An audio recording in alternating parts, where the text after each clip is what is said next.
हाय अस्सलाम वालेकुम, my doctor Nusrat. Welcome to cause of my disease. तो व्यूवर, आज हम बात करने वाले हैं एक बहुत ही कॉमन लेकिन कॉम्प्लेक्स प्रॉब्लम के बारे में जिसको डिस्पेप्सिया कहते हैं। डिस्पेप्सिया यानी बैड डाइजेशन, इनडाइजेशन, बदहज़मी या फिर सूल हज़म कहते हैं। तो इस वीडियो के आखिर तक हम जानेंगे कि डिस्पेप्सिया होता क्या है, ये क्यों होता है, इसको हम किस तरह से मैनेज कर सकते हैं और इसमें हमें क्या खाना चाहिए, क्या नहीं खाना चाहिए।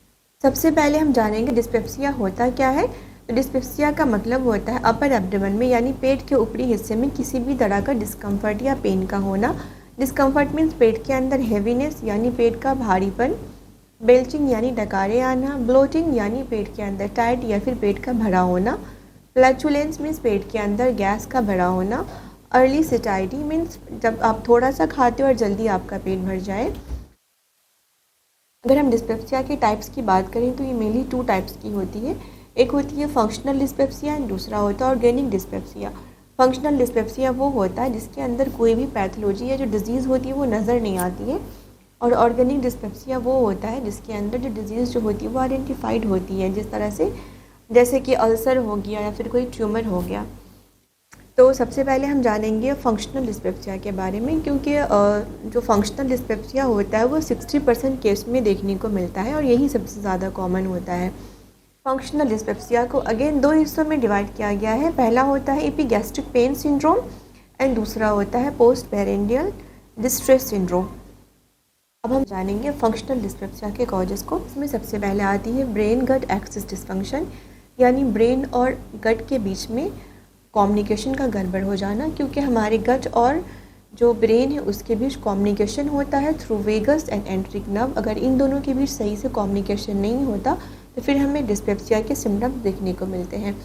तो जिस तरह से आपने नोटिस किया होगा कि जो माइग्रेन के केसेस होते हैं उसमें किस तरह से आफ्टर मील या फिर खाने के बाद या फिर एम्प्टी स्टमक जो क्या होता है कि वो जो माइग्रेन का पेन होता है वो एक्टिवेट हो जाता है या फिर ट्रिगर हो जाता है।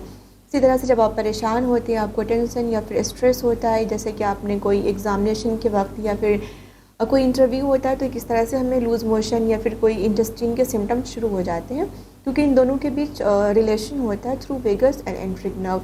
तो इस तरह से अगर आप स्ट्रेस में होते हैं या फिर कुछ भी होता है दिमाग में तो फिर आपके गट में प्रॉब्लम होती है। फिर उसके नंबर 2 में आते हैं डिलेड गैस्ट्रिक एम्प्टी, यानी पेट का देर से खाली होना। तो इसके अंदर क्या होता है कि जो हमारी एंट्रल मूवमेंट होती है, कॉन्ट्रैक्शन जो होता है एंट्रम का, वो सही से नहीं हो पाता या फिर डिले हो जाता है। तो उसकी वजह से जो पेट को जितना देर में खाने को पेट से ड्यूओडेनम में जाना चाहिए था उतनी जल्दी नहीं जाता, वो पेट के अंदर ही रह जाता है। तो फिर हमें डिस्पेप्सिया के सिम्टम्स देखने को मिलते हैं। या फिर कभी कभी होता है कि जो हमारी मसल्स होती हैं, जो स्टमक को जो जो स्टमक की जो मसल्स होती हैं वो वीक हो जाती है, या फिर उसकी जो नर्व होती है वो वीक हो जाती है। जैसे कि नर्व वीक हो जाती है अनकंट्रोल डायबिटीज़ मेलाइटस के केस में, तो फिर हमें डिस्पेप्सिया के सिम्टम्स देखने को मिलते हैं। अगर मसल्स कमज़ोर हो जाए या फिर मसल्स कभी कभी सख्त हो जाती हैं, जो कि स्क्लेरोसिस के केस में देखने को मिलती है, तो फिर हमें डिस्पेप्सिया के सिम्टम्स देखने को मिलते हैं, क्योंकि इसमें जो हमारा स्टमक है वो जल्दी से खाली नहीं होता है, क्योंकि टाइमिंग के बाद जो होता है वो हमारा स्टमक खाली हो जाता है, वो खाली नहीं होता, तो फिर हमें इसके सिम्टम्स देखने को मिलते हैं। नंबर 3 में आते हैं विजुअल हाइपर सेंसिटिविटी, यानी जो हमारा स्टमक है वो बहुत ही ज़्यादा सेंसिटिव हो जाता है। उसमें अगर थोड़ा सा एसिड ज़्यादा रिलीज़ हो गया, फिर हल्का सा आपने ज़्यादा खाना खा लिया तो बहुत ही ज़्यादा वो रिस्पांस देने लगता है उसका, यानी आपको कभी टाइट लगेगा, कभी आपको जलन महसूस होने लगता है।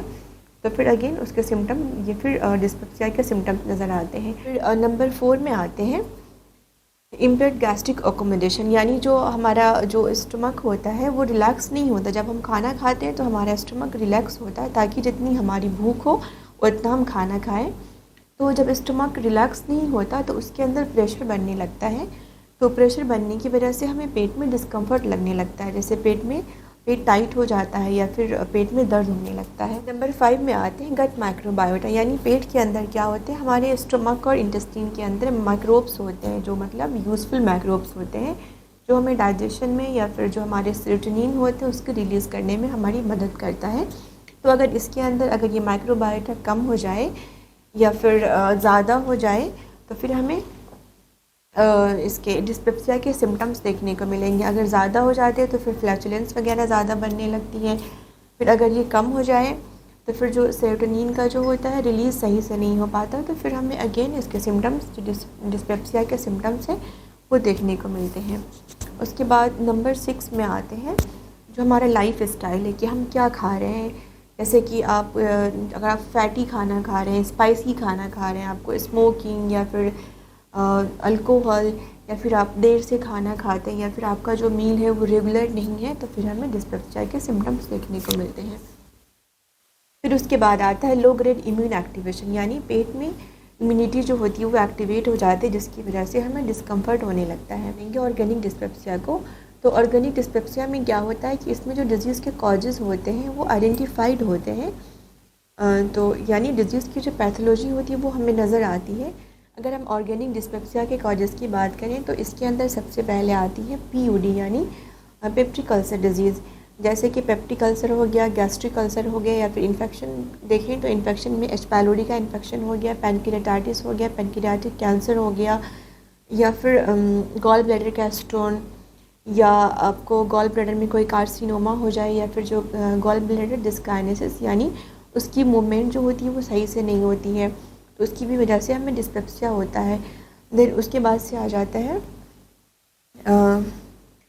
GERD आ जाते हैं, यानी गैस्ट्रोएसोफेजियल रिफ्लक्स डिजीज़ होती है वो आ जाती है, गैस्ट्रिक कार्सिनोमा या फिर एसोफेजियल कार्सिनोमा, रेजिया कार्डिया हो जाए तो उसकी वजह से भी जो होता है हमें डिस्पेप्सिया के सिम्टम्स नज़र आते हैं। या फिर क्रॉनिक अल्कोहल कंजम्पशन हो इंड्यूस्ड में देखें तो जो NSAID होती है उसके इस्तेमाल करने से जो अल्सर बनते हैं तो उसकी वजह से भी डिस्पेप्सिया होता है। या फिर जो आयरन सप्लीमेंट्स होते हैं उसको लेने की वजह से भी डिस्पेप्सिया होता है। या फिर अपने स्कीम में जो मेटफॉर्मिन होती है जो डायबिटीज़ के लिए मेडिसिन यूज़ करते हैं, इसकी वजह से भी डिस्पेप्सिया होता है। फिर इसके अलावा जो थियोफालिन होती है अगर आप इसको भी इस्तेमाल करते हैं तो इसकी वजह से भी क्या होता है हमें गैस्ट्रिक इरिटेशन यानी फिर डिस्पेप्सिया के सिम्टम्स नज़र आते हैं। जानेंगे डिस्पेप्सिया के मैनेजमेंट को, तो इसको हम 2 तरीके से मैनेज कर सकते हैं। एक तो हम इसको अपनी लाइफ स्टाइल के थ्रू और दूसरा मेडिसिन के थ्रू। तो अगर आप देखें कि अगर आप सबसे पहले अगर हम लाइफ स्टाइल की बात करें तो हमारा जो मील है उसमें हमें चाहिए कि हम रेगुलर मील रहें, प्लस कम खाएं लेकिन इसको हम फ्रिक्वेंटली खाएं। फिर उसके बाद से जो आपका स्पाइसी या फिर जो फैटी फूड है उसको अवॉइड करें। अगर आप अल्कोहल ले रहे हैं तो अल्कोहल को बंद करें। इसके बाद अगर आपको कोई स्ट्रेस है या फिर एंजाइटी है तो आप सबसे पहले अपना स्ट्रेस या फिर स्ट्रेस मैनेजमेंट के थ्रू इसको डिस्पेप्सिया को कम करने की कोशिश करें। इसके अलावा अगर आपकी नींद पूरी नहीं होती है तो अपनी नींद पूरी करने की कोशिश करें। तरह से अपने लाइफ स्टाइल में चेंज करके हम डिस्पेप्सिया को मैनेज कर सकते हैं। कि मेडिसिन की बात करें तो इसमें सबसे पहले दी जाती है PPI यानी प्रोटॉन पंप इनहिबिटर। ये क्या करता है कि जो एसिड का जो सिक्रेशन होता है उसको सप्रेस करता है, तो जिसकी वजह से जो पेशेंट को अगर पेट में जलन या फिर दर्द होता है उसमें कमी आ जाती है अगर ये एसिड के सिक्रेशन की वजह से होता है तो।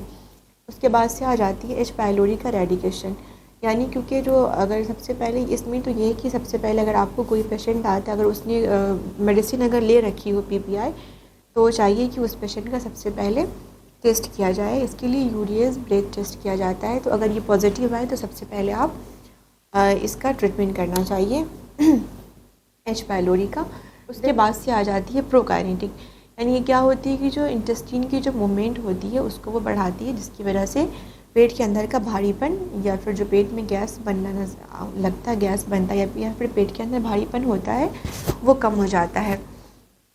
उसके बाद से आती है एंटी डिप्रेसेंट, यानी जब ये अगर ये डिस्पेप्सिया किसी स्ट्रेस की वजह से हो तो हमें उसमें सुकून मिलता है, तो फिर इसमें कमी नज़र आती है।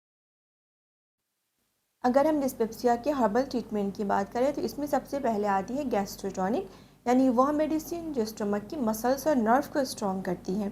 अगर डिस्पेप्सिया का रीज़न अगर मसल्स या फिर नर्व में वीकनेस होता है तो इसमें रिलीफ देते हैं।